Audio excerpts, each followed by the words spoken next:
What if I told you that the most powerful soil builder in your entire home is currently sitting in your kitchen trash can? Every single year, households across the country toss out billions of pounds of spent coffee grounds.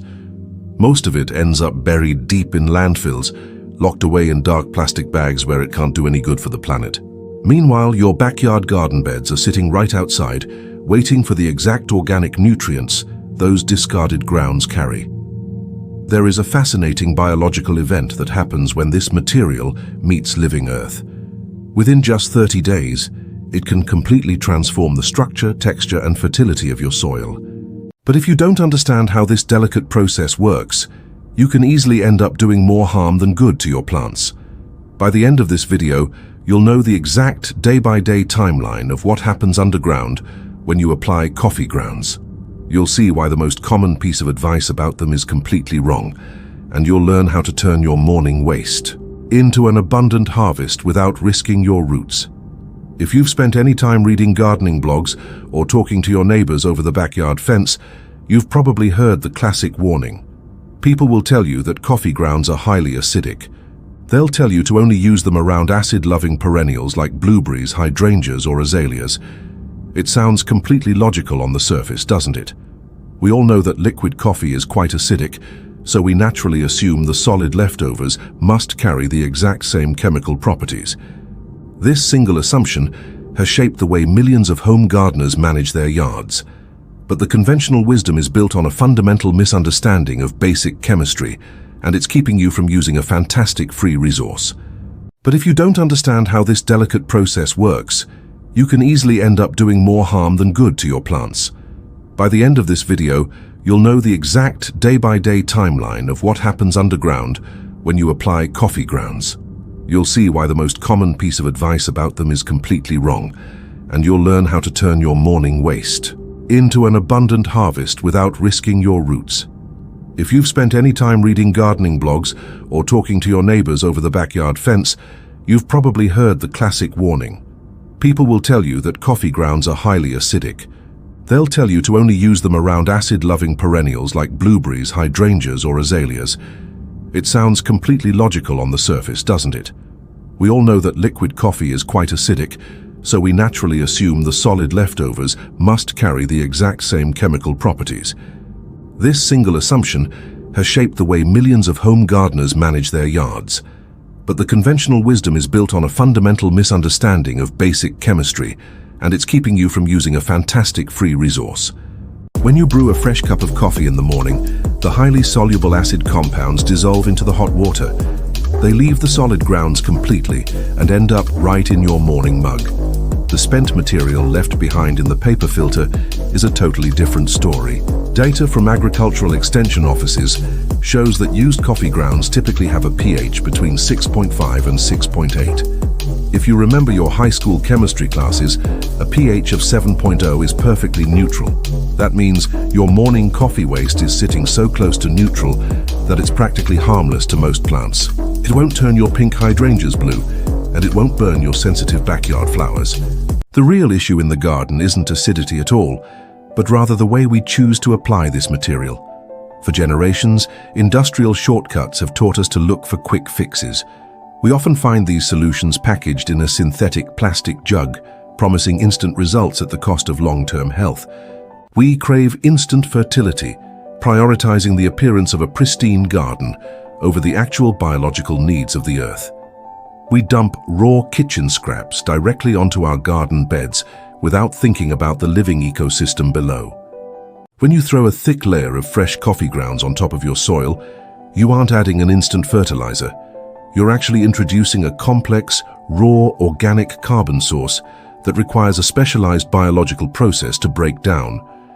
If you don't manage that timeline correctly, you can accidentally create a temporary nutrient deficiency for your living roots. If you're finding this scientific breakdown helpful so far, please hit the like button right now.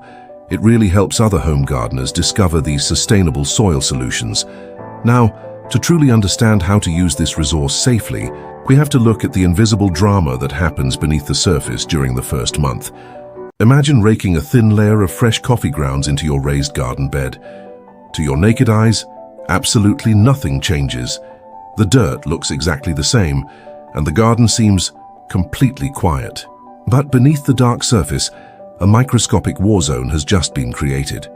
Used coffee grounds aren't just empty organic matter. They contain roughly 2% nitrogen by weight, along with essential trace minerals like phosphorus, potassium, calcium, and magnesium. This unique chemical profile makes them incredibly attractive to the micro-life living in your dirt. Studies from the Rodale Institute indicate that the carbon-to-nitrogen ratio of used coffee grounds sits right around 20:1. In the world of soil science, that's considered the ultimate sweet spot for rapid microbial activity. Within just a few hours of application, billions of native soil bacteria and fungi detect the new food supply.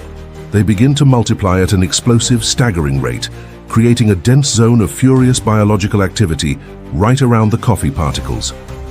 But here's the dramatic plot twist that catches most veteran gardeners completely off guard.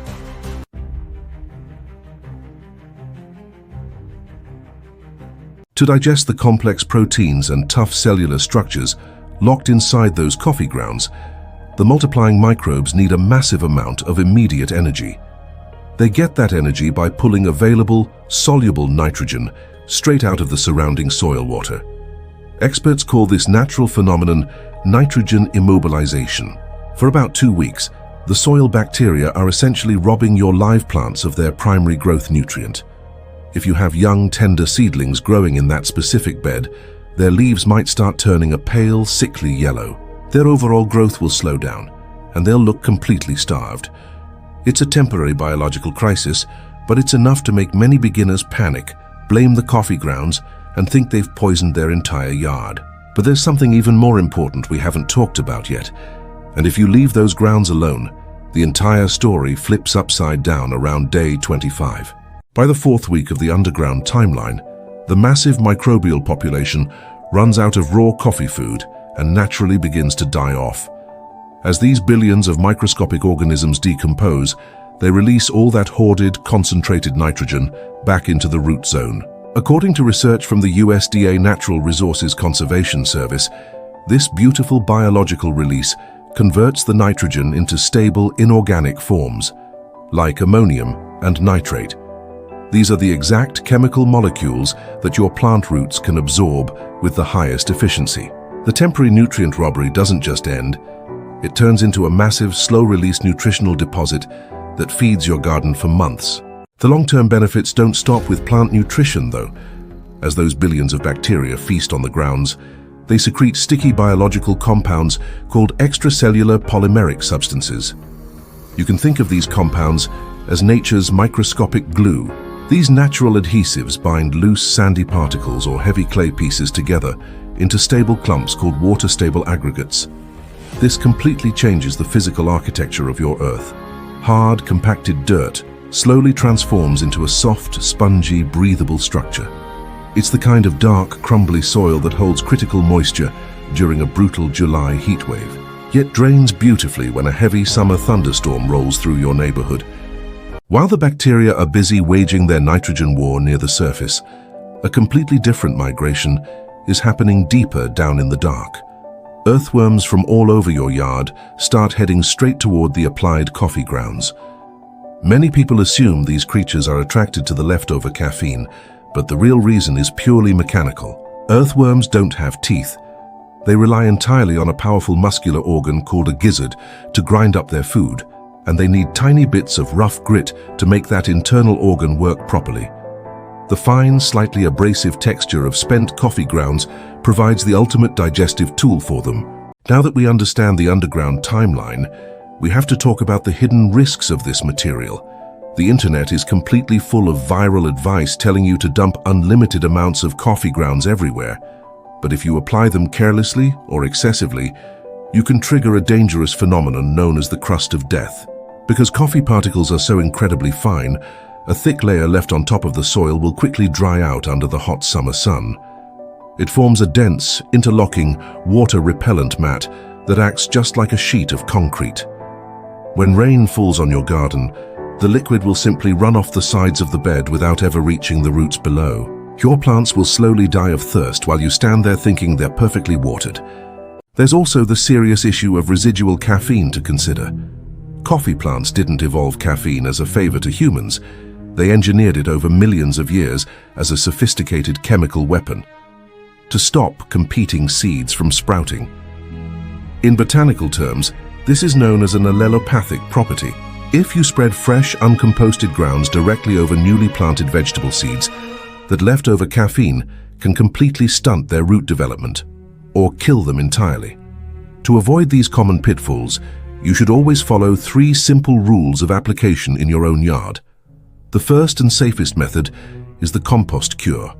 Instead of putting raw grounds directly onto your growing beds, toss them right into your backyard compost bin or tumbler. Just make sure they don't make up more than 20% of your total pile volume. Balance them generously with plenty of carbon-rich brown materials like dry autumn leaves, shredded newspaper, or cardboard. The sustained heat and diverse microbial life inside a working compost pile will break down the residual caffeine completely within a few weeks, leaving you with safe black gold for your garden. The second reliable method is the scratch and shield. If you want to apply the grounds directly to an established garden bed, never let the layer go thicker than 1/4 of an inch. Take a small hand tool or rake and lightly scratch the grounds into the top inch of your existing dirt, so they're well blended. Then, and this step is absolutely non-negotiable, cover the entire area with a thick layer of coarse organic mulch like wood chips or straw. This protective blanket keeps the fine coffee particles moist, prevents the dangerous crust from forming, and creates the dark, cool conditions that local earthworms need to rise to the surface and feed safely. The third option is a simple liquid garden tea for your heavy-feeding crops. Put 2 cups of spent grounds into a standard 5-gallon bucket of water and let it sit outdoors in a shaded spot overnight. By morning, you'll have a rich amber liquid fertilizer that you can pour right around the base of your mature tomatoes, peppers, or squash. Studies suggest that even a weak dilution of this liquid acts as a powerful, non-toxic deterrent for destructive slugs and snails. The caffeine absorbs through their skin, driving them away from your prized backyard crops without using any toxic chemicals. To wrap it all up, let's look back at the big picture of your home ecosystem. Your morning coffee routine doesn't have to end at the kitchen trash can. When you take those spent grounds and partner with the natural biological systems in your yard, you're starting a beautiful, regenerative cycle. You're feeding the microlife, inviting the earthworms, and building a resilient, living soil structure that will sustain your family's garden for years to come. It takes a little bit of patience, a light touch, and a bit of baseline understanding, but the sustainable results are entirely worth the effort. If you want to keep learning how to work with Mother Nature to grow your best, healthiest garden yet, make sure to subscribe to the channel right now. Next week, we'll be diving deep into the world of leaf mold and how to harvest free fertility from your local trees every single autumn. Thanks for spending some time with me today. Keep your hands dirty, and I'll see you in the very next video.